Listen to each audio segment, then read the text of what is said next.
Bom, na aula de hoje nós vamos ver o que é especificamente um material semicondutor. Então, para isso, a gente precisa elaborar a teoria de bandas, que eu delineei na aula passada, mas vou voltar nessa aula com mais calma. E aí nós vamos ver o que são buracos, que eu já falei que existem portadores com carga positiva, e o nome deles é buraco. A gente vai ver da onde que isso surge, entendeu? O que isso quer dizer. Ainda no contexto de teoria de bandas, se der tempo, eu gostaria já de fazer um dos cálculos mais importantes do curso, que é o cálculo da concentração de portadores em um semicondutor, que dá a propriedade elétrica, a resistividade, né? Ou melhor ainda, condutividade do semicondutor. Então esse é o plano para a aula de hoje. Eu não sei se a gente vai conseguir chegar aqui, isso depende muito da dinâmica da aula, mas é pelo menos a nossa intenção.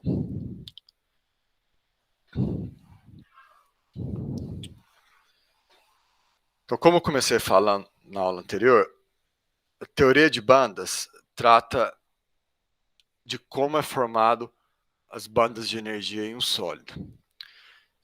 Então, existem vários pesquisadores que dedicam a vida a estudar isso e a pesquisar técnicas, por exemplo, para controlar a banda ou para calcular a banda e o que for.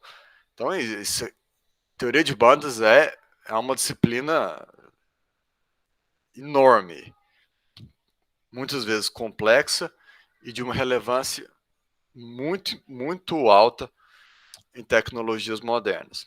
Aqui nós vamos só dar uma olhada na superfície dessa teoria, porque está fora do nosso escopo aprofundar nela. Então nós vamos fazer um tratamento predominantemente qualitativo.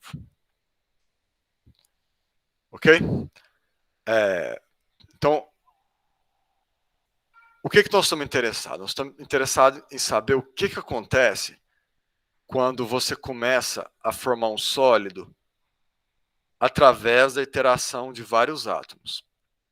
Então, por exemplo, se eu tenho dois átomos e eles estão separados, esses átomos têm orbitais de energia, né? Então, são os orbitais S, P, que são os estados dos elétrons, são os orbitais que a gente tem tratado no curso, só que a gente tem tratado do orbital de um sistema elétron dentro da caixa, e aqui é um elétron preso pelo núcleo. Então, o sistema é diferente, o orbital não segue mais aqueles 3 CX, CY, CZ, agora ele segue outros números quânticos, e é bem mais complicado chegar na relação para os números quânticos por causa da simetria do problema, que tem simetria polar.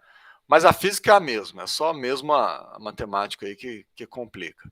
Então, eu não vou entrar nisso, mas eu quero lembrar a gente que esses orbitais são os estados possíveis do elétron e cada orbital tem a sua energia. S, por exemplo, na verdade tem dois orbitais aqui, por conta do spin.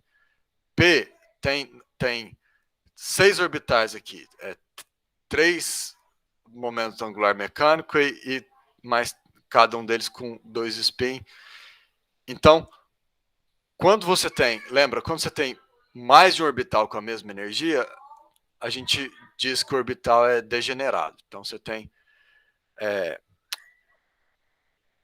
um ou mais orbitais coincidindo com a mesma energia, que é o caso, por exemplo, se eu tenho 2 orbitais em E, que eu estou chamando de S, esses 2 orbitais têm a mesma energia. Aqui eu tenho 6 orbitais com a mesma energia. E a gente representa isso com um diagrama de energia. Então aqui eu colocaria, por exemplo, S, e aqui eu colocaria, por exemplo, P, aqui eu colocaria S, e aqui eu colocaria o P. E aí tem mais, mas eu não vou desenhar mais. Então, a ideia aqui é o seguinte. se os átomos estão completamente isolados, eu ainda tenho dois átomos e eles estão completamente isolados. Então, se eu perguntar, esse sistema formado por dois átomos, quantos orbitais eu tenho? Por exemplo, caracterizado por S. Se eu tenho só um átomo, eu tenho dois S, tá? Se eu tenho dois átomos, eu tenho 4S. Eu tenho dois S's por causa desse átomo e dois S's por causa desse átomo. E aí eu tenho 6 aqui, então ao todo eu tenho 12 P's. Entenderam a ideia? Porque eu tenho dois orbitais aqui, são 4. Correto? Estão me acompanhando? Certo.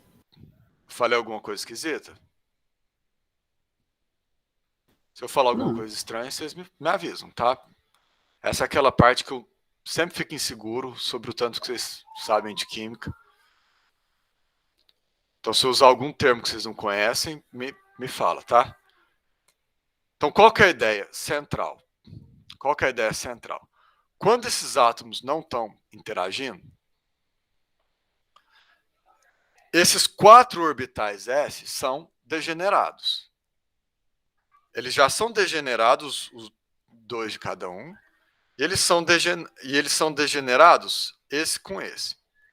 Por quê? Porque é o mesmo átomo, o mesmo orbital, só tem uma separação espacial entre eles. Quando eu trago esses átomos para próximo e eles interagem formando uma ligação química, o que acontece é que, por exemplo, esses 6P aqui, 12 ao todo, eles passam a não ser mais degenerados. Então, se eu não tivesse interação para o P, eu ia fazer um risquinho, onde esse risquinho teria 12 orbitais. Porque 12 orbitais com a mesma energia.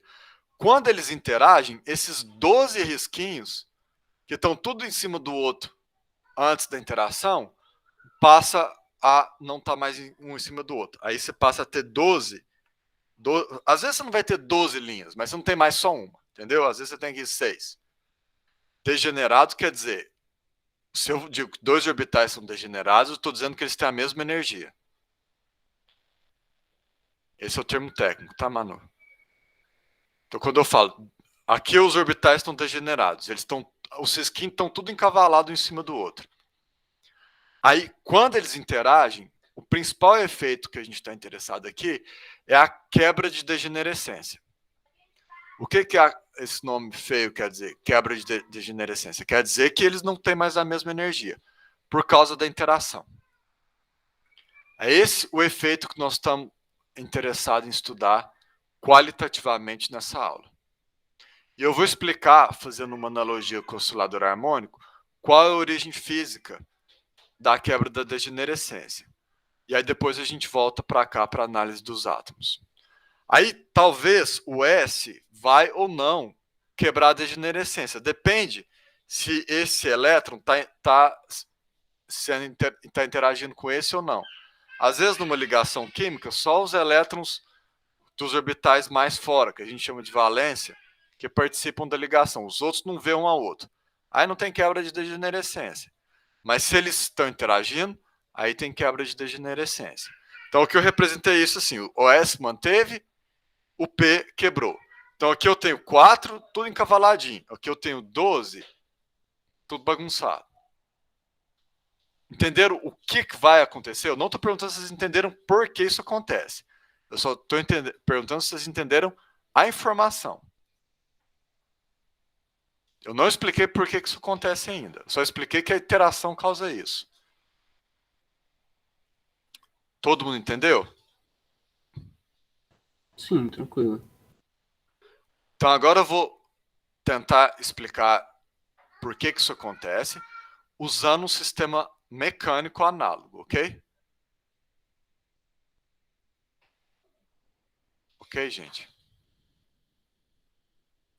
Tranquilo. Então, a física de um átomo, ela é análoga à física do bom e velho oscilador harmônico, sistema massa-mola. Então, se você tiver um sistema massa-mola aqui,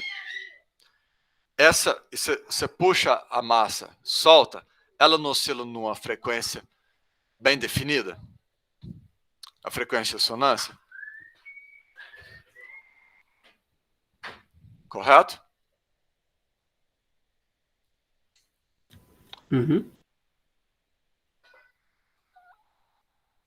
Essa frequência de ressonância, ela é análoga à energia de cada um desses orbitais. Aqui eu tenho vários orbitais. Aqui eu tenho um orbital, entre aspas. O orbital aqui, entre aspas, é o modo de oscilação. Entendeu? É a dependência espacial, a dependência temporal da posição da mola.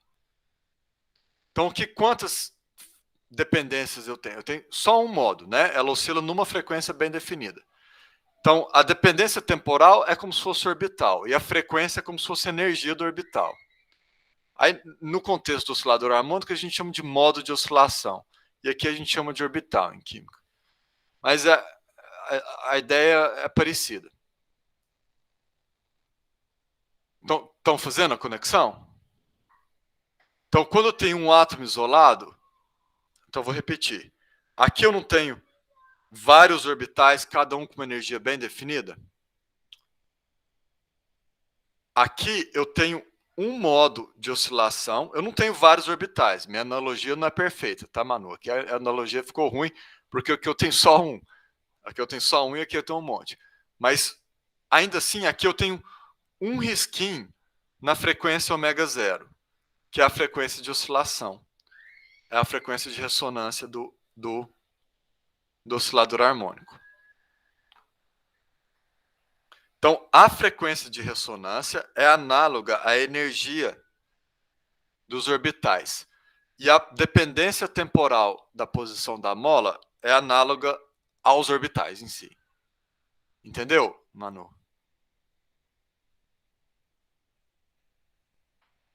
Porque cada orbital tem uma distribuição espacial característica, né? Então, do mesmo jeito que eu digo que eu tenho uma energia aqui, bem definida, eu não tenho uma energia bem definida, isso aqui não é só um tracinho, isso aqui não é só um tracinho. Do mesmo jeito que eu tenho uma energia bem definida para cada orbital, aqui eu tenho uma frequência de ressonância bem definida. Se você soltar o bicho aqui, ele vai oscilar em ômega zero. Se você dar um peteleco nele. Concordam? Então, se eu tenho um átomo, é como se eu tivesse um oscilador harmônico. Quando eu tenho o outro átomo separado, é como se eu tivesse um outro oscilador harmônico idêntico ao primeiro. Então, o sistema dois osciladores harmônicos, agora ele tem quantos modos de oscilação? Dois modos. Eu posso oscilar essa mola, essa massa ou essa. Então, quantos risquinhos eu tenho que ter? Eu tenho que ter dois risquinhos, um para cada modo de oscilação. Mas os dois têm a mesma frequência de ressonância. Então, eu tenho dois risquinhos, um em cima do outro. E fica um risquinho só. Então, se eu tenho só um oscilador harmônico, eu tenho um risquinho em frequência ômega zero. Se eu tenho dois osciladores harmônicos que não interagem, eu tenho agora um risquinho a mais. Perdão, eu falei um risquinho só, ficou parecendo que eu tenho só um risquinho. Eu tenho dois risquinhos. Eu tenho um risquinho a mais. Eu tenho dois risquinhos, mas eles estão encavalados, eles estão um em cima do outro. Igual aqui eu tinha, aqui eu tenho 4, aqui eu tenho 2, aqui eu tenho 2, aqui eu tenho 4. Quando eu junto dois átomos. Então, se eu te perguntar quantos modos eu tenho de um oscilador harmônico? Um. Desse oscilador harmônico? Um. E do sistema dois osciladores harmônicos não interagindo? Eu tenho dois. Um para cada um. Ficou claro a ideia?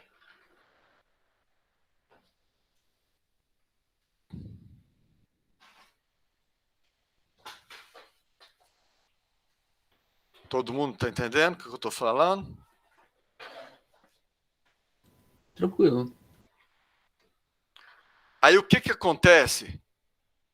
Perfeito, Stefano. A frequência aqui, a frequência de ressonância, desempenha o papel da energia. Isso mesmo.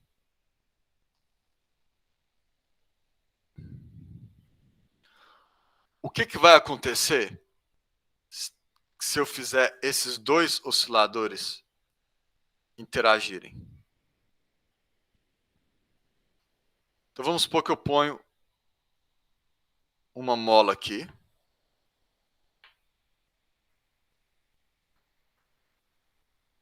E essa mola representa a interação entre os elétrons.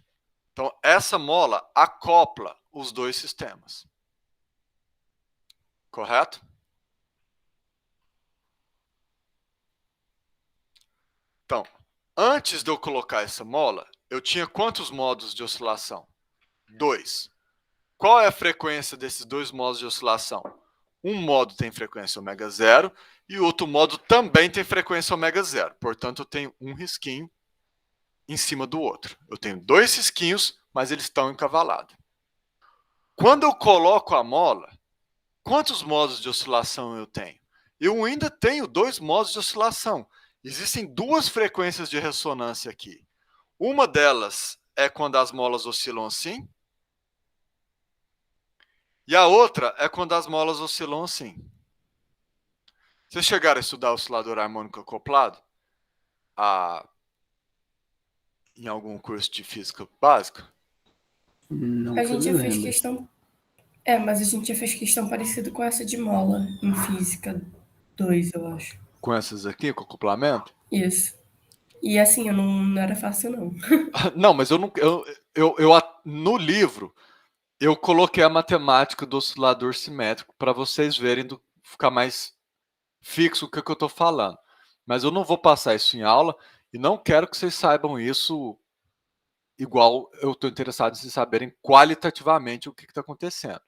O meu interesse mais é na descrição qualitativa. A descrição matemática que eu coloquei no livro é só como complemento, ok? Ok, gente? Então, se vocês estiverem com pouco tempo para estudar, você só passa o olho na descrição matemática, ok? Dessa parte. Mas uma coisa que os alunos sempre perguntam é: se eu der um peteleco aqui, se eu der um peteleco aqui, ele vai oscilar na frequência ômega 0, certo? Se eu der um peteleco aqui, ele vai oscilar na frequência ômega 0. Mas intuitivamente, vocês sabem que se eu der um peteleco aqui, esse trem vai ser uma zona, né? A oscilação disso aqui vai ser uma zona, não vai? Mas essa zona é uma combinação linear de duas frequências características. A frequência que ele oscilaria quando ele está assim e a frequência quando ele está assim. Então, essas duas frequências caracterizam qualquer oscilação, como uma combinação linear deles. Mas o nosso interesse aqui é em saber que agora eu continuo tendo duas frequências, mas agora elas não estão mais encavaladas. Essa mola quebrou a degenerescência. Agora eu tenho esse modo de oscilação, que vamos supor é quando a mola faz assim. E esse aqui, vamos supor que é quando a mola... É o contrário, na verdade. Esse aqui, o de baixo, é quando a mola faz assim. E o de cima é quando a mola faz assim. E aí lá no livro eu deduzo exatamente qual é esse gap aqui, de acordo com parâmetros dessa mola, assumindo um sistema simétrico. Mas aqui eu só quero que vocês vejam que vai ter esse efeito. Vocês conseguiram enxergar? É intuitivo? Aí se você der um peteleco aqui doidão, a oscilação é descrita por uma combinação linear desses dois modos aqui. Ô, professor, na hora que você estava falando do primeiro caso, você falou que tinha... Eles tinham a mesma frequência, mas tinha dois... alguma coisa Modos. Eu modos? uso o termo modo. O modo é o orbital. Ah, O beleza. modo é análogo ao orbital. O que é o modo? É a dependência temporal da posição da mola. Então, se você considerar dois sistemas, de quantos modos eu posso oscilar? Dois. Eu posso oscilar essa mola ou essa, correto? E são independentes, correto? Uhum. Aqui, quantos modos de oscilação com frequência bem definida eu tenho? Dois também. Quando elas oscilam assim. Ou quando elas oscilam assim. Quando elas oscilam assim, com essa mola em repouso, eu continuo tendo a mesma frequência de ressonância, ômega zero. Porque eles não estão enxergando essa mola, ela está em repouso. Então aqui eu tinha dois modos de oscilação. Esse oscila ou esse oscila. Aqui eu continuo tendo dois modos de oscilação. As duas oscilam contra fase ou as duas oscilam em fase. Mas agora, esses dois modos de oscilação do sistema acoplado não têm mais a mesma frequência. Aqui eu tenho dois risquinhos, está tudo encavalado. Aqui eu tenho dois risquinhos, mas não estão mais encavalados. O efeito do acoplamento foi separar esses risquinhos que estavam encavalados. Mas você falou que o movimento ele vai ser uma combinação linear desses dois, né? O movimento doidão, mas se você for cuidadoso e esticar a mola aqui e soltar ela bonitinha, você tem um movimento com frequência bem definida. Que é essa frequência. Entendi. Se você for cuidadoso e puxar as duas com essa aqui em repouso e soltar, você vai ver o movimento com essa frequência. Entendi. Se você soltar ele doidão, você vai ter um movimento doidão. Mas se você fizer a transformada de Fourier, você vai ver essa frequência e essa. Você tem uma combinação linear desses dois modos.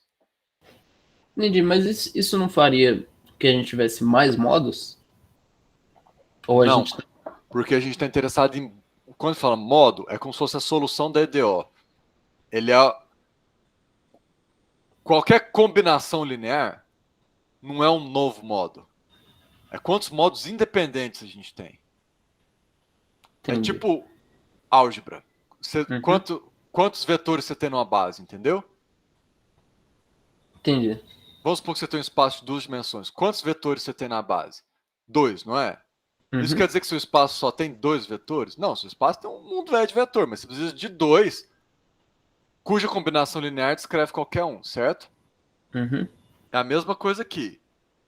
Você pode combinar esses dois modos do jeito que for. Você pode ter oscilação com tudo quanto é jeito aqui. Mas qualquer oscilação que você tiver vai ser a combinação linear desses dois modos independentes. Entendeu? Entendi. Muito obrigado. Então, assim, você qualificou ainda mais, né? O modo é...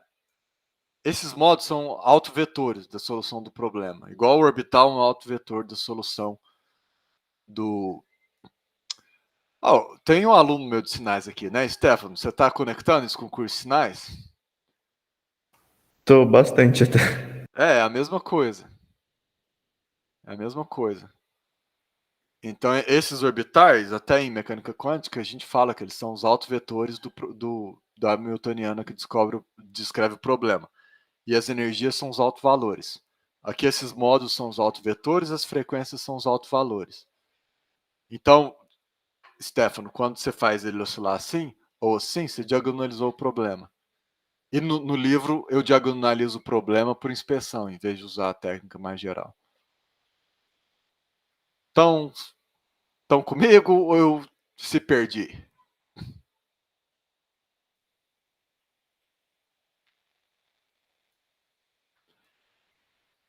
Estão comigo. A Manu está comigo. E o resto? Tô aqui Pedro tô de também. boa.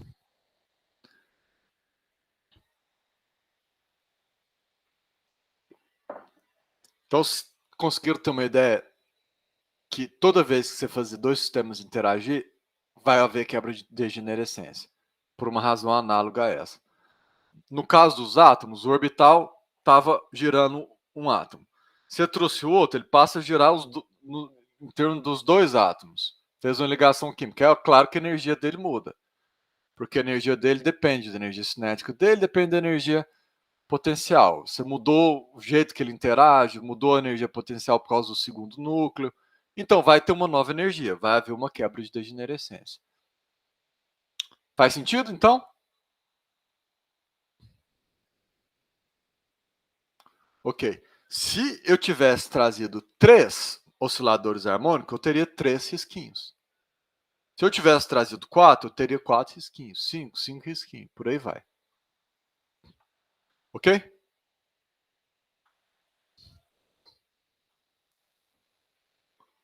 Mas aí, se a gente fosse apresentar mecanicamente, ele continuaria tudo numa só linha. Ele não ficaria em 2 dimensões ou 3, né?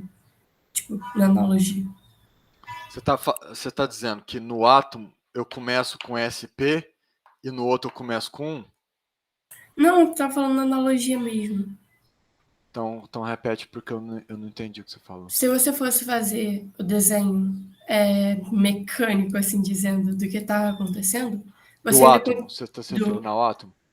não, ao sistema de mola e com aquele quadradinho no meio. Pode ser qualquer coisa. A gente não fez uma analogia mecânica? Sim, o sistema massa-mola, né? Isso, o sistema massa-mola. Isso. Ele seria ainda em uma dimensão só. Se a gente fosse representar. Isso, seria assim, representado. É, Show. aqui eu pus 1, 2, 3, 4 mola, né? Então aqui eu tenho quantos risquinhos? 4.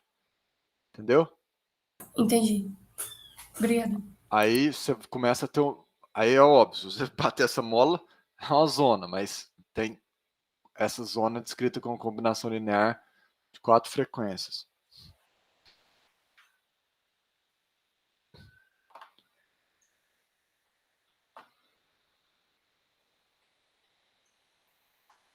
Tá, então, vamos supor que eu comece com 2 átomos. Eu não vou desenhar mais aqui S e P. Eu vou desenhar 2 orbitais, que são os 2 orbitais de mais alta energia, tá? Eu parei de desenhar SP. Estou desenhando 2 orbitais que é o que eu estou interessado, tá? Não estou agnóstico em relação a eles. Não estou especificando que os 2 orbitais são esses. Mas vamos supor que são de 2 orbitais que participam da ligação química. Aí vamos supor que eu comecei a interação entre 2 átomos.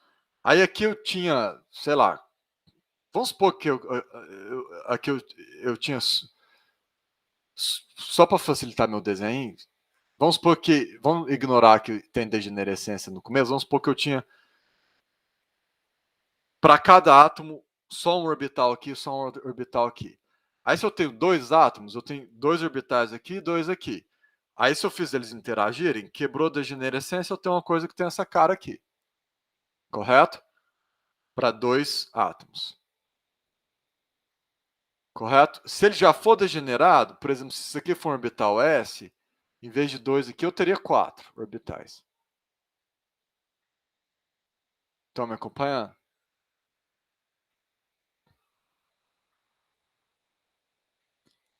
Eu estou agora eu quero fazer um desenho da evolução desses orbitais à medida que eu vou aumentando o átomo.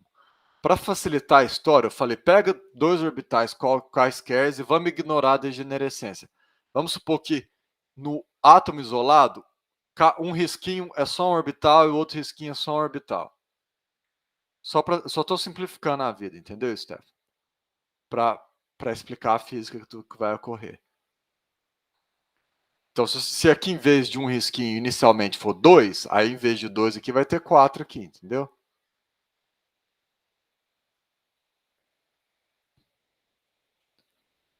Aí se eu trouxer 3, eu vou ter 3 aqui. Certo?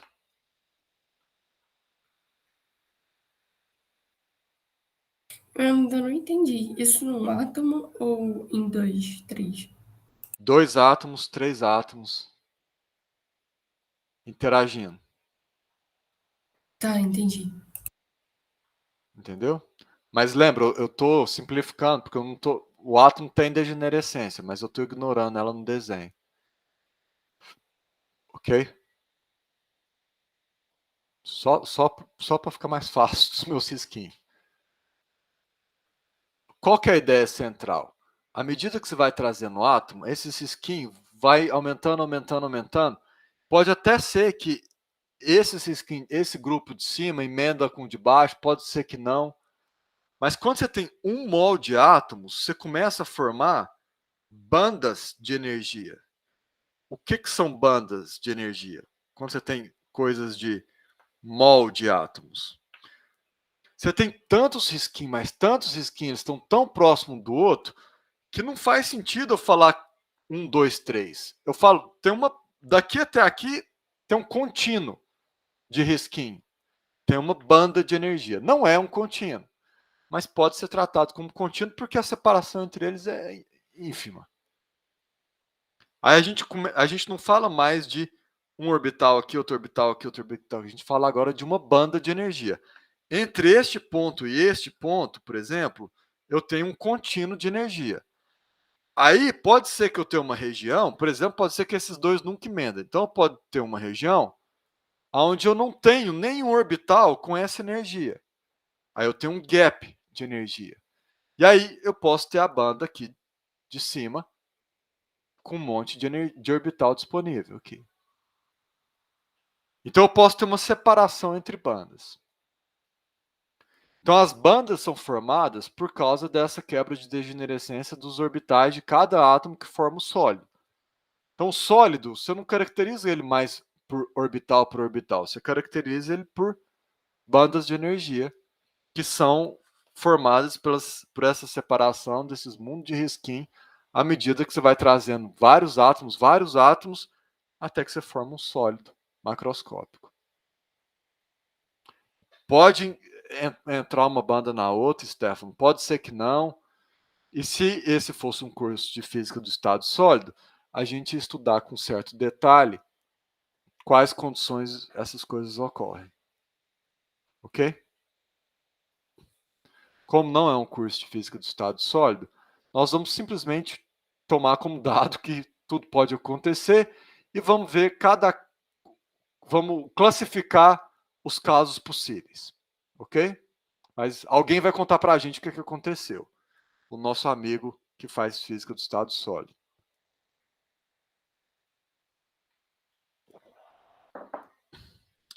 Entenderam a ideia da formação das bandas?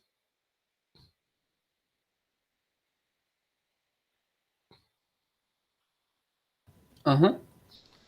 Agora, além da formação das bandas, existe um complicador. Eu não falei nada sobre a ocupação das bandas. Vamos supor que eu comece com esse sistema aqui, onde eu tenho elétrons nesses orbitais, mas não tenho aqui. Nesse caso, você vai formando, trazendo sólidos, esses aqui vão tendo elétrons. Aí vamos supor que essa banda veio desse grupo de orbitais. E essa veio desse grupo. Nesse exemplo, essa banda está completamente preenchida por orbitais. E a de cima está completamente vazia. Eu falei preenchidas por orbitais, né, gente? Eu falei isso. Eu vou pôr a culpa na sexta-feira de manhã, que vocês gostam de pôr a culpa, né? A panaceia de todos os nossos males. Eu não quis dizer preenchida por orbitais, ela sempre está preenchida por orbitais. Eu quero dizer que todos os orbitais dessa banda estão ocupados, neste exemplo. E todos os orbitais dessa banda estão desocupados nesse exemplo. Ou pode ser que essas bandas emendaram para formar essa aqui. Aí, essa banda aqui estaria parcialmente preenchida. Ela teria um espaço aqui que estaria preenchida por causa dos elétrons de baixo, mas o parte que veio dos orbitais de cima estaria vazio. Então, dependendo dos átomos e dependendo das ligações, você pode ter bandas completamente preenchidas, bandas completamente vazias e bandas parcialmente preenchidas. Ficou claro, pessoal?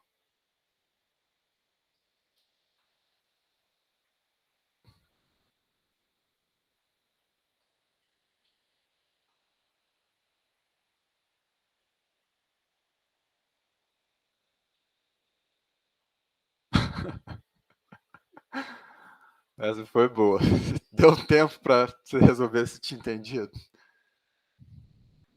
Dentro da banda, definitivamente. A banda, Stefano, o Stefano perguntou se dentro da banda tem uma variação de energia.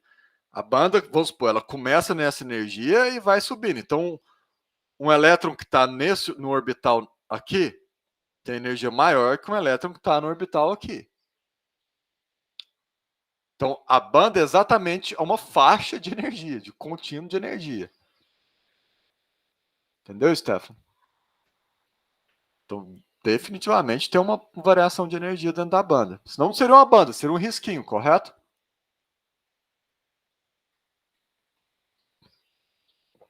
Se não tivesse variação, seria só um risquinho.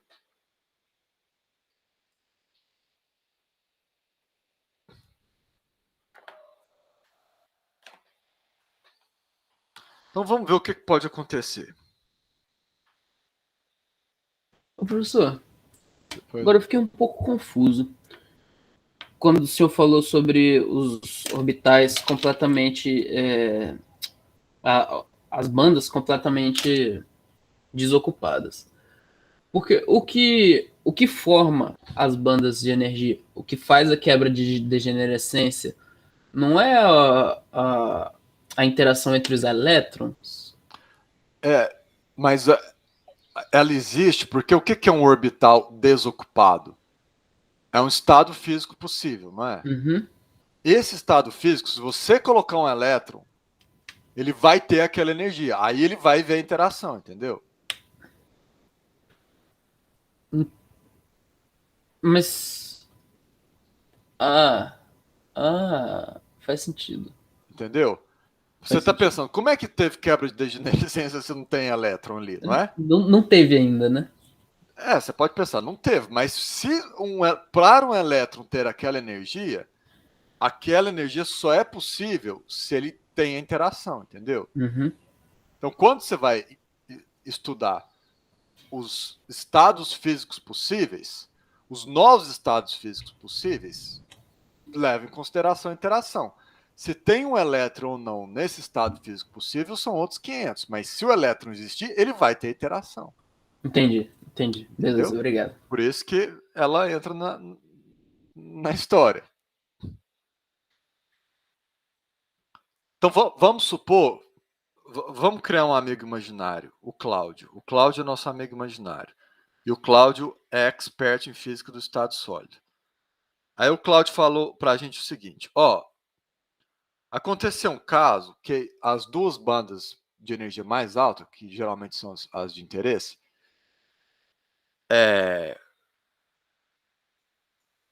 aconteceu assim, a banda de baixo aqui está totalmente preenchida. E a de cima, totalmente preenchida também. As duas bandas deu totalmente preenchida. E aqui tem uma separação entre elas. Essa foi a informação que o Cláudio passou para a gente. Esse material seu, as bandas são tudo totalmente preenchidas. Aí pensa o seguinte. Nós não somos físicos do estado sólido, né? Nós somos da turma da engenharia elétrica. A gente está interessado na propriedade elétrica desse material. Aí, vamos pensar. Se eu aplicar um campo elétrico nesse material, o que vai acontecer?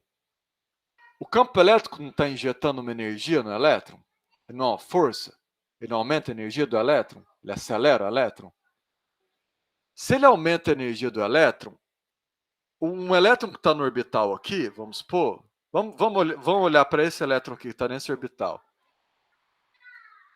Quando o campo age sobre ele, o campo vai aumentar a energia do elétron. O elétron, no diagrama de energia, vai para cima, correto? Ele está ganhando energia devido ao campo. Certo? Certo. Mas tem orbital com energia mais alta para esse elétron ir? Nesse exemplo? Não. Existe estado possível para o elétron ganhar essa energia do... Não existe, né? Está tudo ocupado. Então, você vai aplicar um campo elétrico no... Você está Pensa, Stefano, não tem nenhum orbital aqui no meu desenho que está desocupado para o elétron. Você deve estar pensando, ele não pode vir daqui para cá? Até esses aqui estão ocupados. Mas ele está ocupado. No meu desenho, até o de cima está ocupado. Se esse aqui tivesse desocupado, na prática, você teria que pôr um campo, às vezes, muito forte para ele pular daqui para cá. Ou, às vezes, não. Mas depende da situação. Mas calma lá. Esquece isso por enquanto. Vamos analisar um caso mais mundano. Tem orbital para ele ir? Não. Não tem como ele ter energia potencial aqui. Você está aplicando uma força. Ou ele responde ou não responde à força. Então, você vai aplicar o campo elétrico, o elétron vai ser acelerado? Acho que não. Não. Não tem, ele não interage com o campo, porque não tem orbital para o bicho pular. O que vai acontecer, então, quando você aplicar um campo elétrico nesse material? Você vai ver uma corrente? Não. Não. Então, esse material é o quê? Não condutor. Ele é um isolante. E notem que ele é um isolante por razões de mecânica quântica, por causa do princípio de exclusão de Pauli. É o princípio de exclusão de Pauli que faz com que ele seja um isolante. Por que eu não tenho corrente? Porque não tem estado para o bicho ir. Se ele for um dielétrico, ele vai ter essa polarização que você está se referindo, Stefano. Mas aí você falou de um tipo específico de isolante, um bastante importante, inclusive. E por que ele não sobe um degrau? Que a gente tá falando isso com bandas. Por que ele não sobe? Tipo, tudo sobe pra banda de cima. Isso aqui, você está falando, a própria banda muda? Não, o elétron passa de uma banda pra de cima e vai passando até. Tipo, Mas todos aqui não passam tem. juntos. Esse elétron não pode vir para cá porque não está ocupado. Não está desocupado. Então, e se o de cima passasse pra de cima? Aqui eu estou supondo que acabou, entendeu? Ah, Você então teria tá que bom. ionizar o elétron. Daqui para Show. frente você tirou o elétron do material. Uhum. Aí você imagina, você vai ter que pôr um campo elétrico violento ali, correto? Então é possível desde. Entendi. Aí você não vai ter corrente, você vai estar ionizando seu material. Vamos supor que você tenha esse caso aqui. A banda de baixo está completamente vazia, a banda de cima está completamente cheia. Aí, se você chumbar campo, pode ser que o elétron pule daqui para cá. Aí, o que vai acontecer com o material desse? Você vai pôr um campo pequeno, não vai passar corrente. Você vai aumentando o campo, não passa corrente. De repente, você chega num campo, começa a pular elétron daqui para cá. Aí tem aquele efeito de avalanche. Aí você começa a conduzir igual doido. É um comportamento não linear. Você pode ter materiais com essa característica.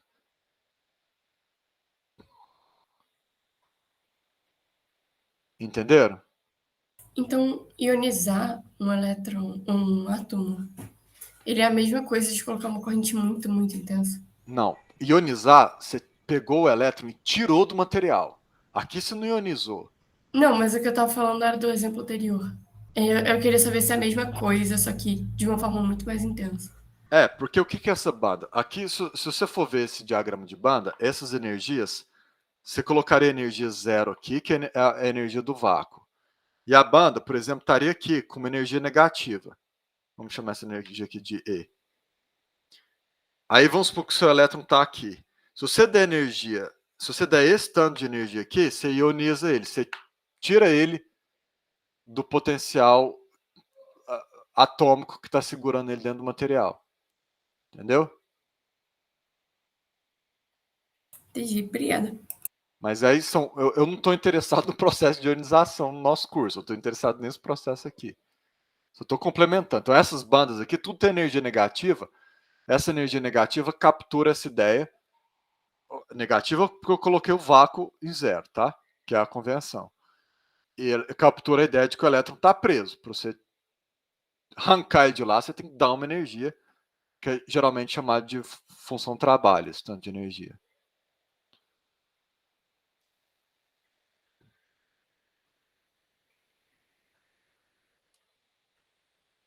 Quando quebra o dielétrico, quebra mecanicamente, Lucas? Você está falando quando o dielétrico passa a conduzir, quando ele vira um condutor? Geralmente é um processo como esse que eu estou te falando.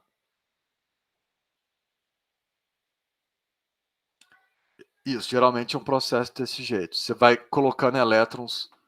Tem uma outra coisa que eu ainda não expliquei, que eu vou falar mais quando eu falar daqui a pouquinho, que é você tem que saber se o elétron está livre ou não, entendeu? Às vezes, nessa banda, ele está preso, como é o caso do dielétrico. Então, ele não contribui para a corrente, porque ele está mecanicamente preso. E aí você precisa passar ele para uma banda que ele está livre. Eu vou explicar isso daqui a pouco.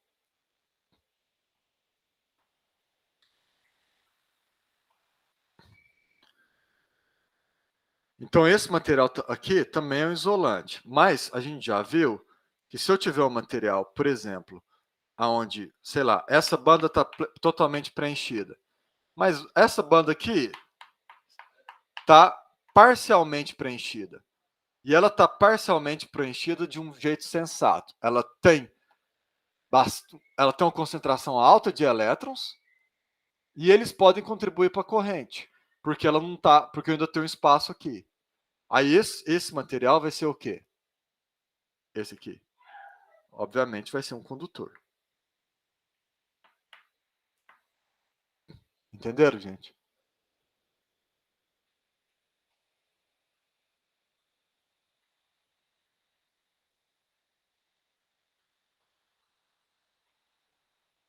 Gente, vocês pegaram o espírito da coisa?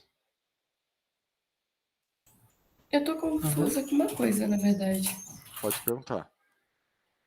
Porque ele conduz quando ele deixa passar os elétrons e tal, de uma parte para outra.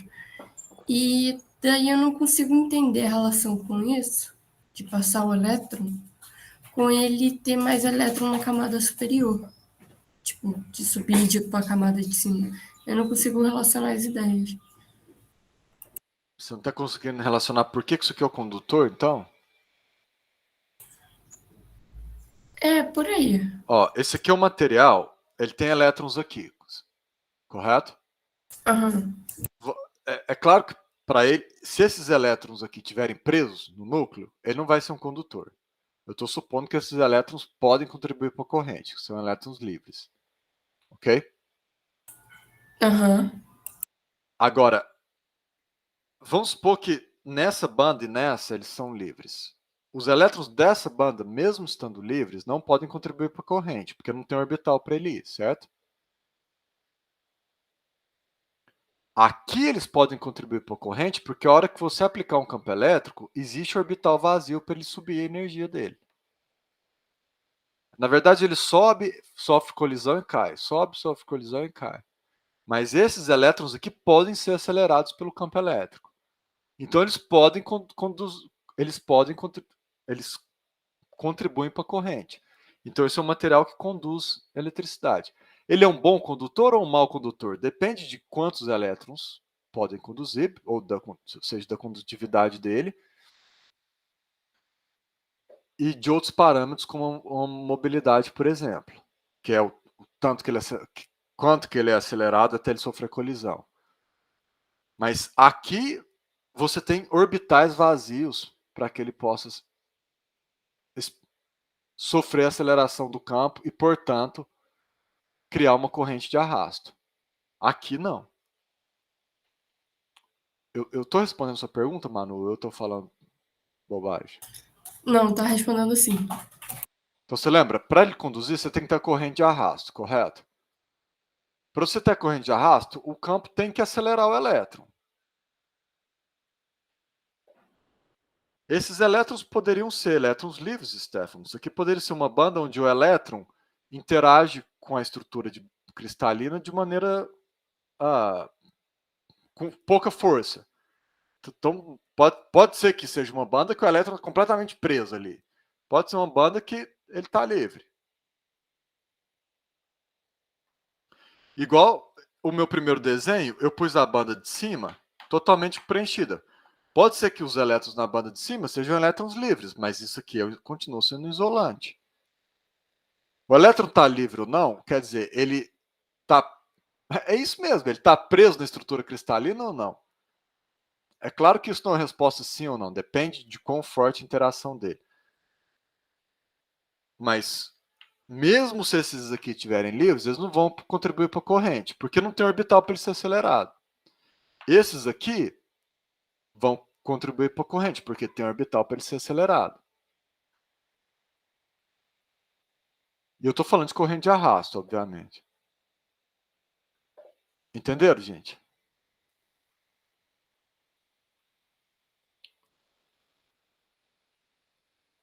Então, o que importa é você ter orbital livre, Pedro. Mas se os elétrons aqui tiver preso, aí ele continua sendo isolante, porque esses elétrons não vão contribuir para a corrente, mas por uma outra razão, que não é o que eu estou focando na aula, tá, Pedro? Aqui eu estou focando no fato de ele tem espaço para ele ou não. Ok. Agora, pode acontecer o seguinte. Existem alguns materiais aonde quando você está a temperatura zero, a banda de baixo está totalmente preenchida e a banda de cima está totalmente vazia. Essa banda de baixo é chamada de banda de valência. E nessa banda, os elétrons, valência quer dizer os elétrons que participam da ligação química. Então, os elétrons nessa banda aqui não são livres, são elétrons que estão participando da ligação química. Agora eu estou focando minha atenção, tá? Isso aí é para todos os materiais ou é para alguns? Não, agora eu foquei minha atenção numa classe especial de materiais, ok? Então, pode acontecer de um material ter a banda de baixo, tem duas coisas aqui. Essa banda, que eu chamei de banda de valência, os átomos participam da ligação química e são os átomos com energia mais alta. Essa banda está totalmente preenchida no zero absoluto. E a banda de cima está totalmente vazia no zero absoluto. Então, esse material é um isolante ou é um condutor?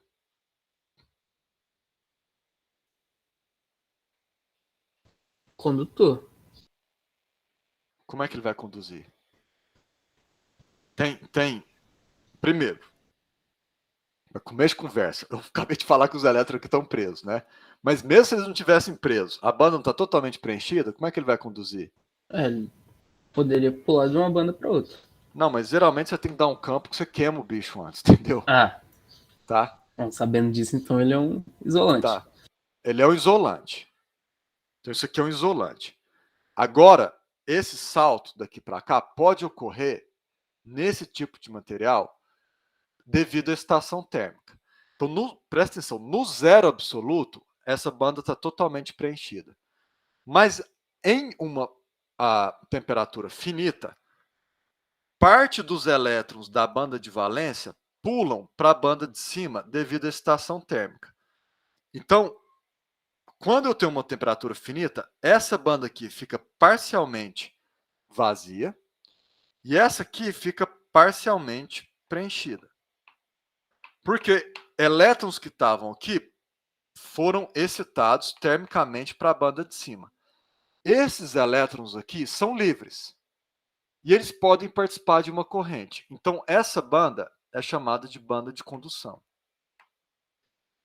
E esses materiais são os materiais semicondutores. Então, por definição, o material semicondutor ele é aquele que a banda de valência está totalmente preenchida no zero absoluto. Mas numa temperatura finita, essa separação aqui não é muito alta. Se ele for alto demais, você não vai chamar de semicondutor, você vai chamar de isolante. Mas se ela for da ordem da energia térmica, que é aproximadamente kBt, se essa separação for dessa ordem, o material é um semicondutor. Então, num semicondutor, tipicamente, você vai ter uma semicondução, você vai ter uma pequena condução na temperatura finita. Mas se você congelar o bicho, ele vira um isolante. E ainda assim, a condução dele é uma porcaria, tá? Geralmente é muito baixa na temperatura ambiente. Então, entenderam o que é um semicondutor por definição? Por que ele fica uma porcaria? Porque, tipo, parece que ele ocupa só um pouquinho, e daí ele vai ter um espação para receber outros Mas você elétrons. tem poucos elétrons. Ah, entendi. Então, a condutividade é ruim, entendeu? Porque você tem poucos elétrons. Mas o semicondutor é extremamente útil porque você consegue controlar essa concentração de maneira muito, muito simples, usando o processo de dopagem que a gente vai falar daqui 2 aulas. Então, quanto mais ocupado tiver a camada externa, mais condutor ele vai ser? Se você, com o processo de dopagem, você consegue aumentar a concentração aqui. Você pode aumentar tanto que o bicho vira um metal. Entendeu? Entendi. Se aplicar um campo em temperatura finita, vai ocorrer o efeito avalanche só se o campo for suficiente para fazer essa transição, Stefano. Alguns semicondutores permitem isso. Tem semicondutor que tem efeito avalanche. Tá? Mas os semicondutores mais mundanos, essa separação é muito grande para você conseguir fazer essa transição com o campo.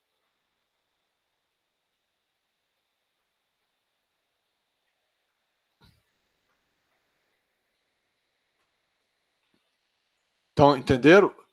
Então, aqui, esses elétrons são os elétrons livres. No curso, a gente, toda vez que falar elétron livre, está falando de elétron na banda de condução. Então, esses elétrons contribuem para a corrente. São esses elétrons que eu estou interessado. E é a concentração desses elétrons que eu gostaria de calcular ainda hoje, mas estou achando que não sei se vai dar tempo. Ficou claro, pessoal, o que é um semicondutor e esse parangolê aí da banda de condução? Um pouco de nomenclatura. Essa separação aqui é chamada de band gap, tá? E geralmente a gente denota ela por EG. É um parâmetro muito importante de semicondutores, o band gap.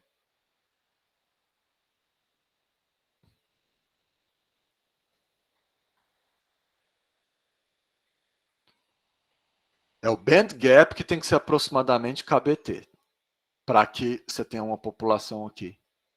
Da ordem, tá, Pedro? Da ordem. Se ele for muito, muito maior que KBT, essa população aqui vai ser muito pequena. Mas nós vamos calcular essa concentração explicitamente em termos da temperatura e do band gap. Talvez ainda hoje. Tá, Pedro?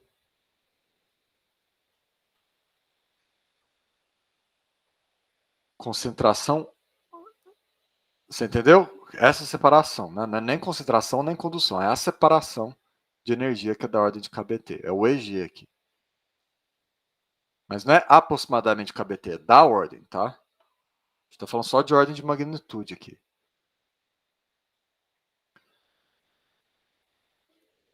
Ok. Quando o elétron pula daqui para cá, ele deixa um espaço vazio aqui, correto?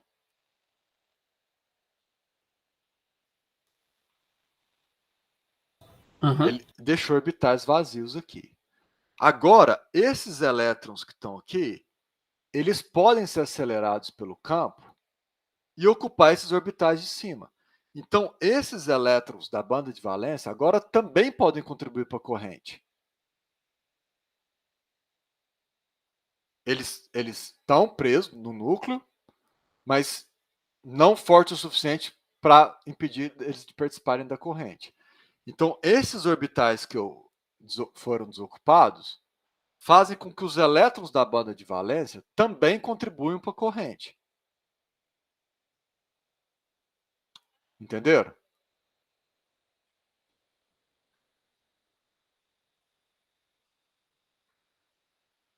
Gente.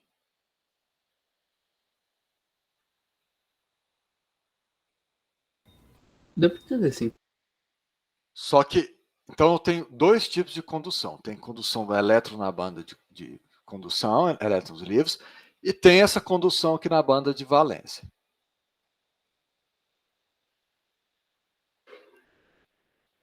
Então, você está perguntando, tem dois tipos de portadores de carga aqui. Elétron aqui e o elétron aqui, entendeu? A corrente total é a soma das duas contribuições. Só que a condução na banda de valência, ela é engraçadinha. Ela não é tão trivial quanto a da banda de condução. E eu preciso explicar isso melhor para vocês. Que essa condução aqui não é assim tão simples. Porque acontece um efeito meio inesperado, mas uma hora que você enxerga o efeito, aí ele é intuitivo. Então, eu preciso dar uma olhada com um pouco mais de calma a respeito dessa contribuição dos elétrons na banda de valência, tá? Mas antes, o Pedro pediu arrego. Calma que eu confundi. Na banda de condução, os elétrons não fazem mais parte do átomo, são elétrons... Você pode entender os elétrons da banda de condução, Pedro, como interagindo de maneira muito fraca com a estrutura cristalina. Então, eles são como elétrons de um metal, eles estão livres. A interação não é não existente. A gente tem que levar ele em consideração também, mas a gente leva ele em consideração só mudando a massa do elétron. Então, de maneira meio trivial. Então, você pode entender esses elétrons como sendo livres mesmo. Mas não quer dizer que você tirou ele do material. Como o Fernando falou perfeitamente, livre não é ionizado. Esse termo ionizado, ele é usado no nosso curso de um jeito... Ionizado quer dizer duas coisas. Ionizado quer dizer que um átomo foi ionizado ou o material foi ionizado. O que acontece quando você pulou é que o átomo foi ionizado, mas não o material. O elétron não está mais no átomo onde ele estava. Então o átomo virou íon. Mas ele ainda está dentro do semicondutor. Você não arrancou ele do semicondutor. Então o semicondutor não é ionizado, mas o átomo. Estão entendendo?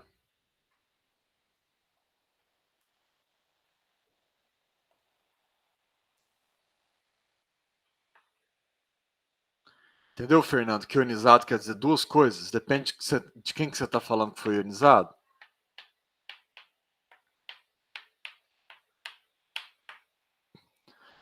Então, vamos supor que a gente está no zero absoluto. Eu desenhei aqui a estrutura cristalina do semicondutor. E desenhei 4 elétrons na banda de valência, tá? Então, esses 4 elétrons, eles não é que eu tenho um elétron aqui, outro aqui, outro aqui. Eles estão tudo participando da ligação química. Então, e eles são delocalizados. Mas, para facilitar a visualização, eu desenho eles como pontinhos. Ok?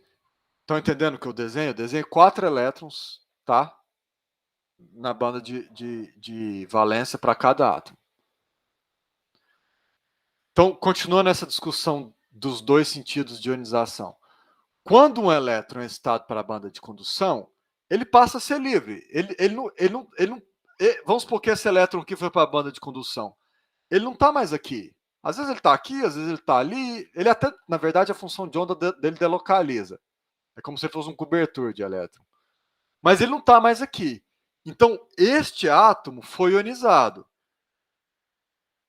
Não o semicondutor. Ele não saiu do semicondutor. Mas o átomo, sim. O elétron estava aqui e não está mais. Quando o elétron estava aqui, a carga local aqui era neutra. Quando o elétron saiu, se você pôr uma lupa aqui e contar o número de elétrons e o número de prótons, você vai ver que você ficou com uma carga positiva aqui.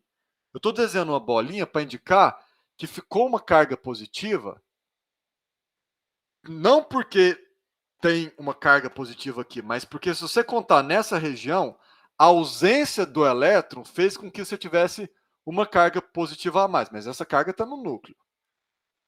Mas localmente se criou uma carga positiva, porque o elétron que estava ali deixando tudo neutro não está mais ali, foi para outro canto. Então, localmente, eu tenho uma carga o quê? Positiva, por causa da ionização do átomo. Entenderam, gente?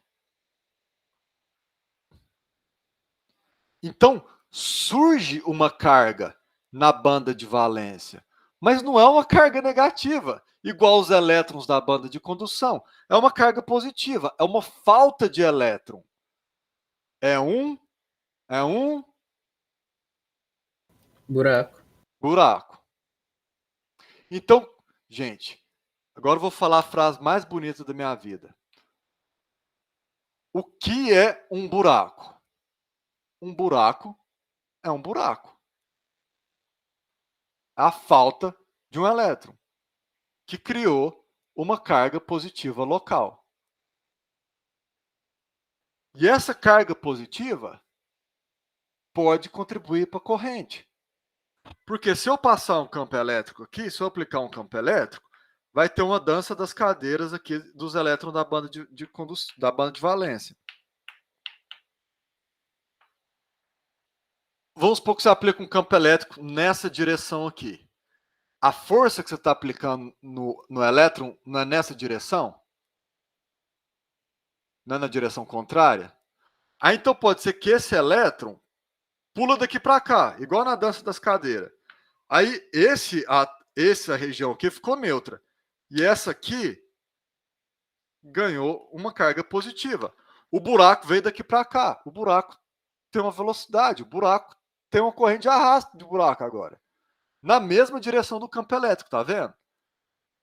Quem que tá andando? Quem tá andando é o elétron, na direção contrária. Mas a carga que anda é uma carga positiva na mesma direção da corrente. Então, na banda de valência, eu tenho condução por buracos, que são cargas positivas, que andam na mesma direção do campo elétrico, que é na direção contrária do elétron. Então, uma coisa que os alunos costumam confundir. Vamos supor que eu aplico um campo elétrico nessa direção. Para onde vai os elétrons da banda de condução? Eles vão nessa direção, não é?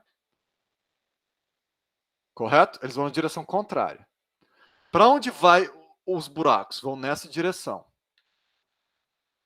Mas a corrente, se eu fosse calcular fluxo de partículas, esses dois fluxos, eles se somam ou se subtraem? Se fosse fluxo de partícula. Se somam. Mas, não, eu quero dizer assim, ele tem o mesmo sinal ou sinal contrário? Se esse aqui é 20, esse aqui é 10, o fluxo total é 20 ou 10? É 30 ou 10? Se esse é 20, esse é 5, o fluxo total de partículas De é partículas. 15 ou 25? Tem que ser 25. Mas uma partícula está nessa direção, a outra está na outra. Ah, você está considerando o buraco como uma partícula? O buraco, de agora em diante, o buraco virou partícula. Ah, então se subtrai. Seria 15, é isso.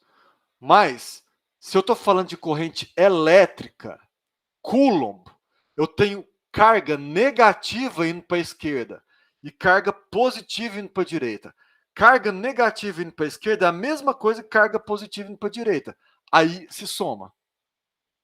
A corrente se soma, porque a corrente nossa é em coulombs que a gente está interessado.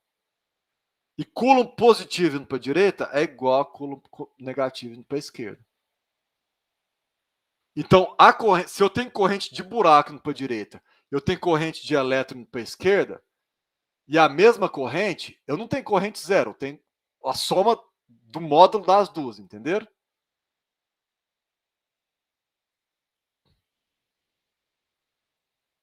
Stefano, aguenta a pergunta aí um pouco. Entenderam, gente?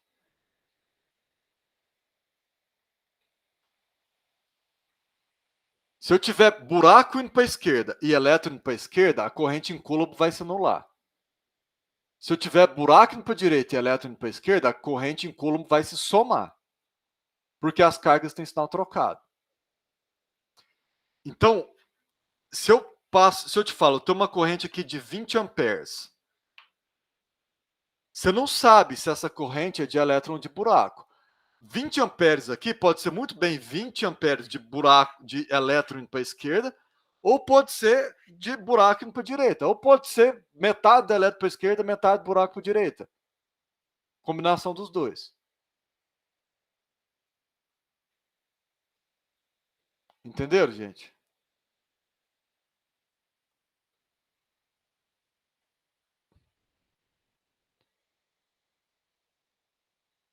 E o buraco, como diz a Manu, não é mais só um buraco, ele é uma partícula mesmo. A gente trata ele como uma partícula. Por quê?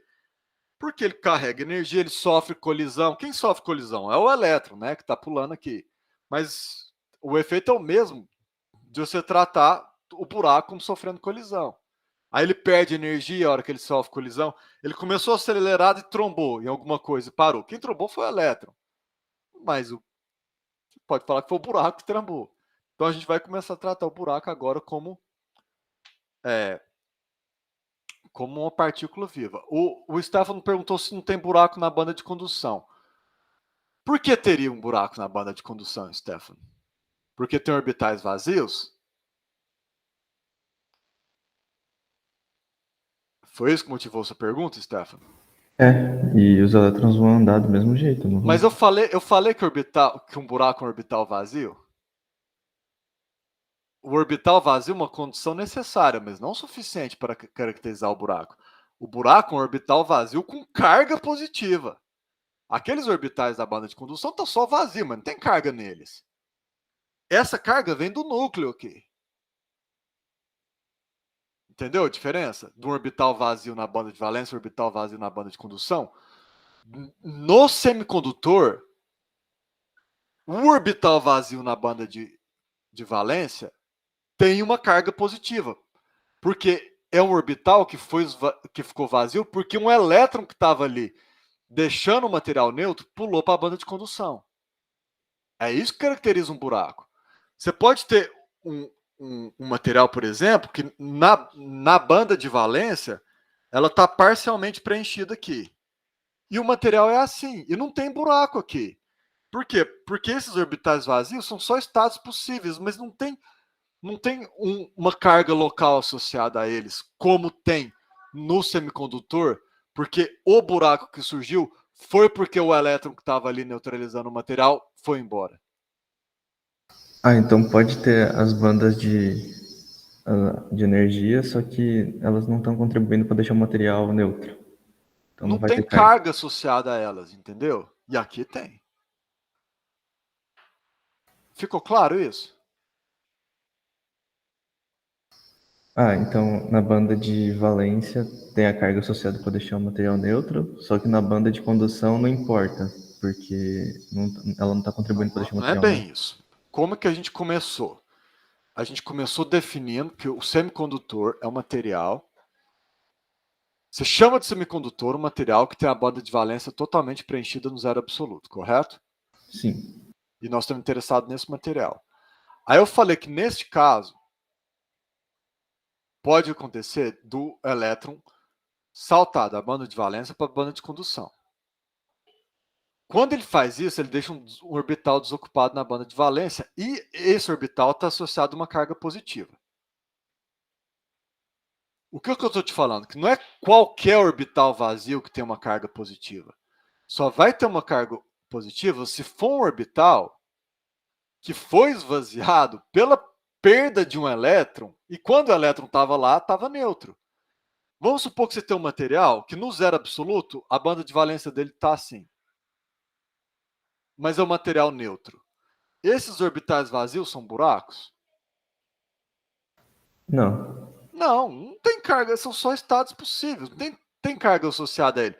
Mas vamos supor que você pega um elétron aqui, com uma pinça mágica e arranca ele daí. Você ioniza o material. Agora sim, agora você tem uma carga. Aí você pode falar que você tem um buraco. Entendeu? Agora entendi. Então, o buraco é causado pelo elétron que deveria estar ali e não está mais. Na banda de condução, você tem os estados possíveis. Não tem carga associada a ele. Alguns deles começaram a ser ocupados. Agora você tem carga, mas qual carga? A carga do elétron, a carga negativa.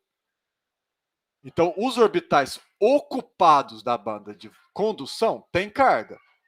E os orbitais desocupados da banda de valência têm carga. Mas os orbitais desocupados da banda de condução não têm carga. E os orbitais ocupados da banda de valência também não têm carga, porque se você for com uma lupa aqui, essa carga mais essa, mais essa, mais essa foi cancelada pela do núcleo. Entendeu? Entendi. Pegou o espírito da coisa? Sim, faz sentido. Todo mundo entendeu, então, gente, a origem física do buraco?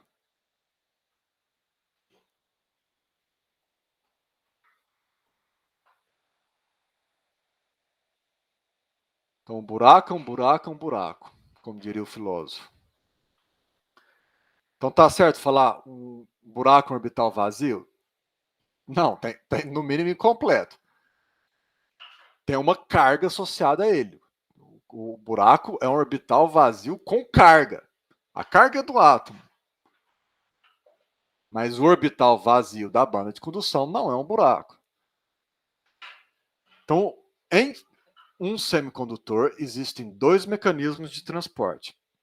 Transporte por elétrons na banda de condução e transporte por buracos na banda de valência. Buracos são partículas positivas, elétrons são partículas negativas.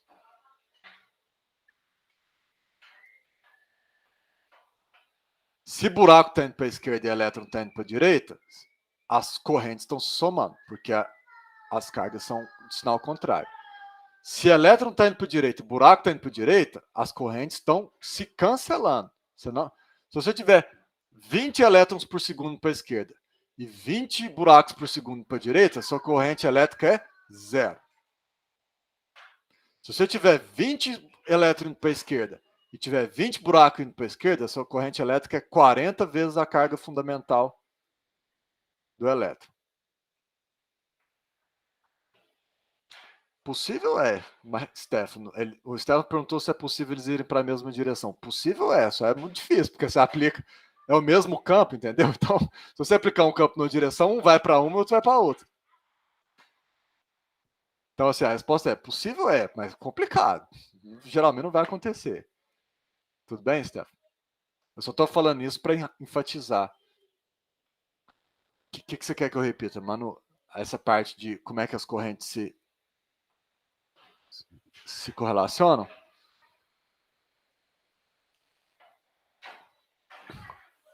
Então vamos supor que eu te falo o seguinte, Manu. Pega uma área aqui, tá? E eu te falo assim. Tem 20 elétrons por segundo passando daqui para cá. E tem 20 buracos por segundo passando daqui para cá. Se eu te perguntar qual é o fluxo líquido de partículas? Se eu te perguntar qual é o fluxo líquido de partículas? Qual é a resposta? 40 para a direita por causa das cargas? Não, por isso que eu falei partícula, não falei carga. Qual o fluxo líquido de partícula? Partícula. Passa 20 partículas daqui para cá. 20 partículas daqui para cá, o fluxo líquido é zero, né? De partícula. Mas a gente não está interessado em fluxo de partícula. A gente está interessado em fluxo de Carga. Qual é o fluxo total de carga aqui? Tem 20 coulombs indo daqui para cá por conta do buraco e tem 20 coulombs também indo daqui para cá por causa do elétron. Porque o elétron tem carga negativa. Então, a corrente elétrica I aqui vai ser 40 vezes a carga fundamental, amperes. Entendeu? E nessa direção, na mesma direção do buraco.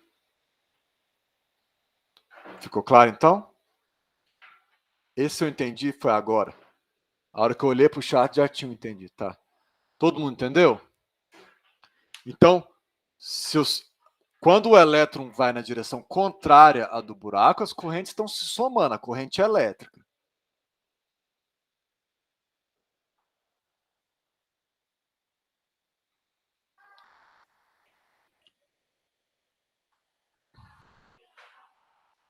Então, nosso próximo objetivo é achar a concentração de elétrons na banda de condução e de buracos na banda de valência. Por quê? Porque nós estamos interessados nas propriedades elétricas do semicondutor. A propriedade elétrica depende da concentração de cargas que você tem. Porque é a concentração de cargas que define a corrente, correto? Corrente de arrasto, corrente de difusão, sempre entra concentração ρ. Essa concentração é a concentração de elétrons livres, mas é a concentração de cargas, né? Vezes a carga fundamental, e a concentração de buracos. A gente está interessado nesses dois parâmetros. Então, a gente precisa calcular a corrente. Perdão, a gente precisa calcular essas concentrações. Eu não vou calcular na aula de hoje, não vai dar tempo, mas eu vou explicar a estratégia.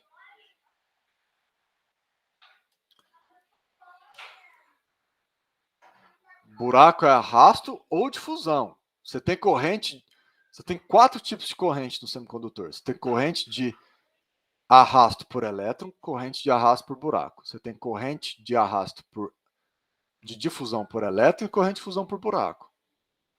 Você tem os dois, entendeu, Stefano? 4 tipos de corrente no semicondutor.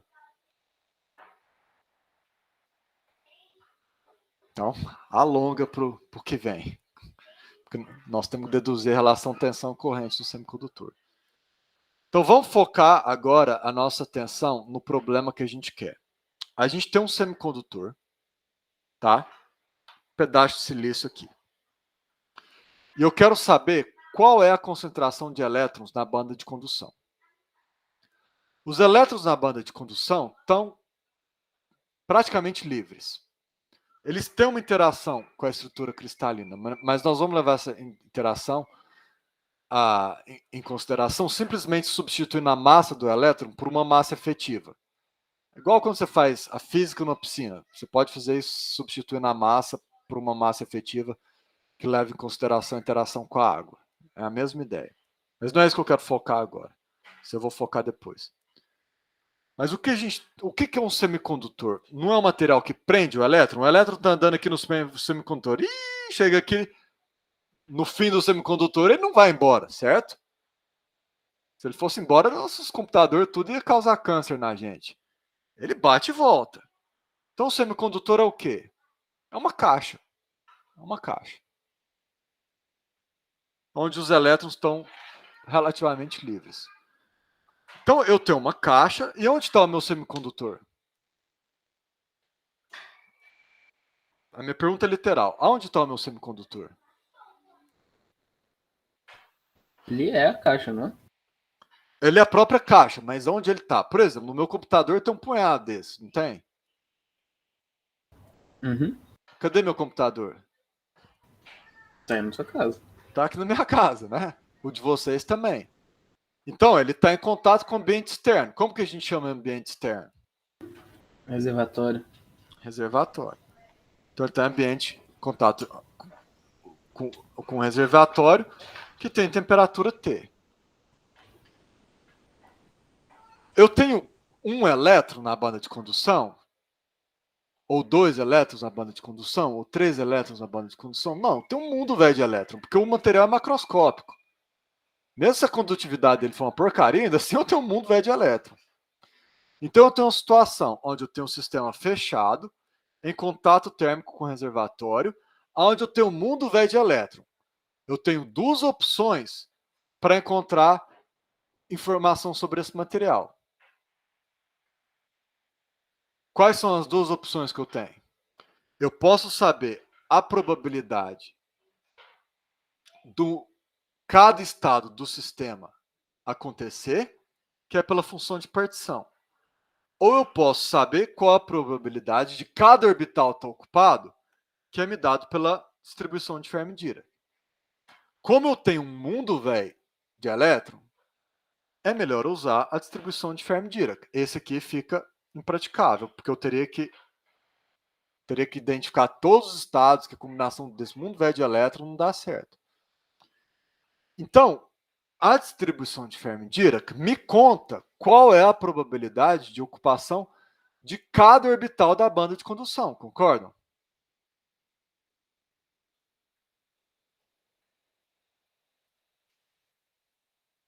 O senhor pode repetir, por favor? Qual parte? Tudo? Não, só essa agora que deu uma cortada, não consegui ouvir o que você falou. Você lembra que a gente não aprendeu a calcular probabilidades de sistemas em contato com reservatório? Aham. Aqui o contato é só térmico, né? Então, Sim. para eu saber o estado do sistema gás de elétrons no semicondutor, o que é um gás de elétrons? São os elétrons na banda de condução. Eu poderia usar a fórmula da função de partição, mas ela é impraticável, certo? Porque é muito Isso. elétron, fica muito complicado. Mas eu tenho a distribuição de Fermi-Dirac. Ela não me dá a probabilidade de ocupação de cada orbital? Sim. No sistema onde eu tenho um mundo velho de elétron, que é o caso do semicondutor macroscópico? Isso. Tá, então beleza. Então, olhando para a banda de condução, eu tenho um sistema gás de elétrons. E eu sei a probabilidade de ocupação de cada orbital, correto? É dada pela distribuição de Fermi-Dirac. Estão acompanhando o Tá. raciocínio?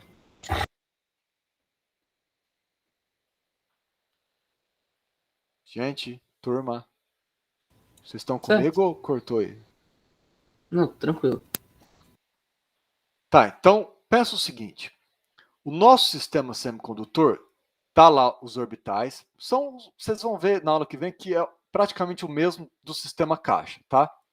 Só tem que fazer duas correçõezinhas. E a gente sabe a probabilidade de ocupação de cada orbital. E a gente espera que vai ter um mundo velho de elétron, porque tem o semicondutor macroscópico, e tem o mundo velho de orbital também. Como que a gente pode usar essa informação para achar o número total de elétrons que tem na banda de condução? Pensa o seguinte, se você tiver uma sala onde tem duas cadeiras, e essas cadeiras são mágicas, essas cadeiras aparecem ou desaparecem alunos na cadeira, com uma probabilidade de 0,5 de ocupação da cadeira. Se eu te perguntar quantos alunos tem nessa sala mágica, você não sabe, né? Pode ter 0, pode ter 1, pode ter 2, mas você chuta que tem 1, correto? Que é a chance maior. Concordam comigo?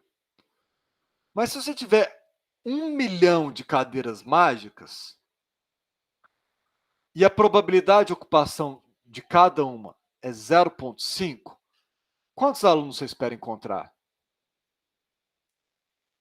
500 mil. O que você fez para encontrar 500 mil? Você não somou a probabilidade de ocupação de cada cadeira? Você não somou 0,5, 1 milhão de vezes? Essa conta sempre dá certo quando você tem números macroscópicos. Se você tiver 1 bilhão de cadeiras, cada uma com uma probabilidade doidona de ser ocupada, de estar ocupada, se você somar a probabilidade de cada uma dessas cadeiras, você não tem um número muito próximo da quantidade de alunos que você vai observar? Uhum. Então, o que nós vamos fazer? Nós vamos tirar vantagem do nosso sistema ser macroscópico e nós vamos calcular o número total, que depois nós vamos transformar em concentração, de elétrons na banda de condução, simplesmente somando a distribuição de Fermi-Dirac sobre todos os orbitais da banda de condução. Eu estou somando a probabilidade de cada orbital estar ocupado, que me dá pela distribuição de Fermi-Dirac, somo todas essas probabilidades, vou ter um número grande, mols, porque o bicho é grande. Mas essa soma me dá um número exato? Não, vai até me dar um número quebrado. Às vezes vai me dar 1 mol,08. Mas me importa 0,8? Não, né? Me importa se eu tenho 1 mol de elétron ou 1 mol mais ou menos 3 elétrons? Não importa. Então essa soma, porque eu tenho muitos elétrons, porque o semicondutor é macroscópico, ela é virtualmente, por isso que eu pus igual, mais um negocinho aqui, virtualmente igual ao número de elétrons que eu tenho na banda de condução. Entenderam a estratégia que nós vamos usar na aula que vem para calcular o número de elétrons na banda de condução? Nós simplesmente vamos fazer essa soma. Entenderam a estratégia?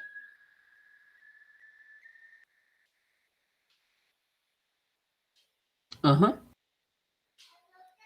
O Stefano, você está com medo dessa soma? O Stefano está perguntando se a soma também não é complicada. Stefano, por que você está perguntando essa soma? Porque tem muitos níveis na banda de condução, mas eu conheço esses níveis. Eu conheço os orbitais. São os mesmos do sistema caixa. Entendeu, Stefano? Os orbitais são os mesmos que eu tenho se eu tiver um elétron ou um mol de elétron. São os mesmos orbitais. Isso não muda.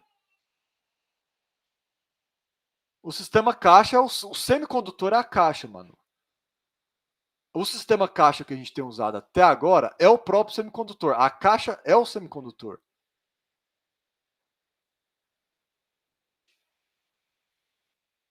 Você entendeu, Stefano? Você deve estar pensando, por que eu não posso usar PC? Porque o estado é dado pela combinação de orbitais de cada elétron. Aí é dureza. Mas quem são os orbitais? São os mesmos do sistema caixa com um elétron ou caixa com um mol de elétron. São os mesmos orbital. São aquelas trincas. Então eu conheço. Essa soma vai virar uma soma tripla. De Cx, Cy, Cz de 1 até infinito. E eu sei fazer ela. Então nós vamos resolver isso explicitamente na aula que vem. Entenderam a filosofia por trás dessa igualdade? Isso aqui vai ser o número de elétrons e essa soma é sobre todos os orbitais da banda de condução.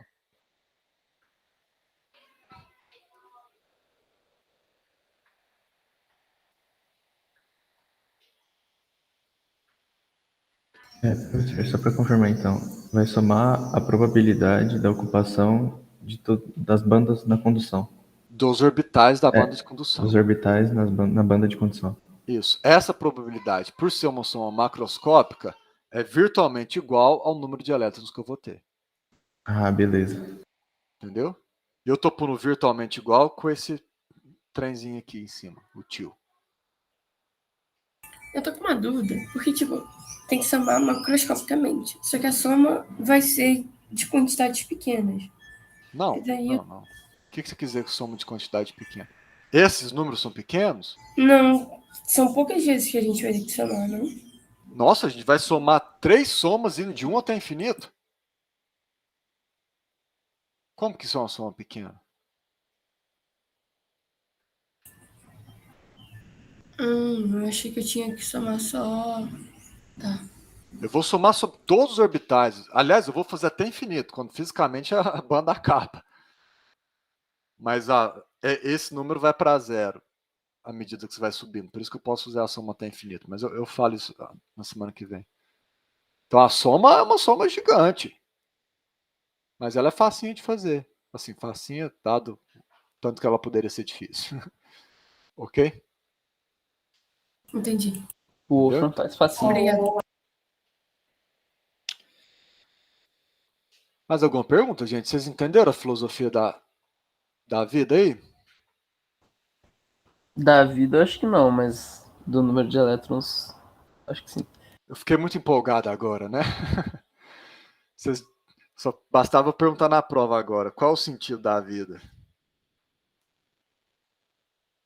Me expliquem. Mas, gente, falando sério, vocês entenderam a aula? Entenderam a filosofia? O que nós vamos fazer na aula que vem? Uhum. Tá bem. Então, nós vamos encerrar aqui, que só falta 5 minutos. Alguém quer perguntar alguma coisa? Ou já saturou o cabeção aí? Deu para acompanhar, pessoal? Na verdade, eu queria tirar uma dúvida. Essa coisa dos orbitais. A gente viu a degenerescência dos orbitais. Então a gente vai ter que somar o contínuo, ou a gente considera. Não, esses orbitais, uma vez que a gente está falando da banda de condução, eles viram os orbitais da caixa. Aquela complicação da SPD e F não vale mais. Aquilo é só para o elétron que está preso dentro do átomo. Entendi. Entendeu? Para os elétrons e para os buracos, é o sistema caixa que vale. Ele está preso só pelas paredes do semicondutor, não por cada núcleo individual, entendeu? Entendi. Então a gente não considera degenerescência, essas coisas muito doidas, não. A gente considera, mas não aquela degenerescência por momento orbital mecânico, mas só pelo spin. Mas é só multiplicar por 2, entendeu? É trivial. Não, na verdade, agora eu me perdi. Se eu pudesse. Essa frase que você falou. O orbital P, ele tem duas origens de degenerescência nele. Ele tem o momento angular mecânico, que é dado pela letra L, e ele tem um spin, que é mais ou menos. Essa degenerescência a gente tem que levar em consideração, essa não. Essa aqui, esse L, pra gente vira o CX, CYCZ. Entendi. Entendeu? E aí o spin a gente multiplica por 2, porque tem que ter Só 2. multiplica por 2. Tem que ter um então par é no trivial. orbital. Perfeito. Entendi. Manu, como pode ser o orbital da caixa? Você está perguntando por que eu não preciso mais do S, P, D e F? O S, P e D, F é de orbitais, elétrons orbitando um núcleo, correto? Um único núcleo. Aham. Correto? Até quando você forma o sólido, não é mais S, P, D e F. Porque você não está mais orbitando um núcleo. O elétron, mesmo sólido, ele orbita vários núcleos. Ele delocaliza. Então, por exemplo, o elétron na banda de condução, ele não está enxergando um núcleo só. Ele está enxergando tudo. E só está enxergando a parede do semicondutor. Então é como se ele tem uma leve interação com o núcleo, mas ele está praticamente livre. E como se ele tivesse preso nas paredes da caixa. O que são essas paredes? É a função trabalho lá que eu comentei agora mesmo. Essa parede é o potencial de Coulomb que ele vai encontrar a hora que ele chega no fim do material. Mas é como se fosse uma parede mecânica, entendeu? Aí ele bate aqui e volta. Então o elétron ele está enxergando só a finitude do semicondutor. Ele está enxergando que ele está dentro de uma caixa, que é o próprio semicondutor, mas ele não está preso nesse elétron ou nesse. Ele até vê a estrutura cristalina, mas a gente leva isso em consideração só trocando a massa dele por uma massa efetiva. Ficou claro? Agora, se você pegar um zoom e olhar o átomo que está orbitando aqui, esse orbital aqui é o SPD, é o S, por exemplo, entendeu? Então, para esse elétron, ele vê S. Esse aqui vê a caixa.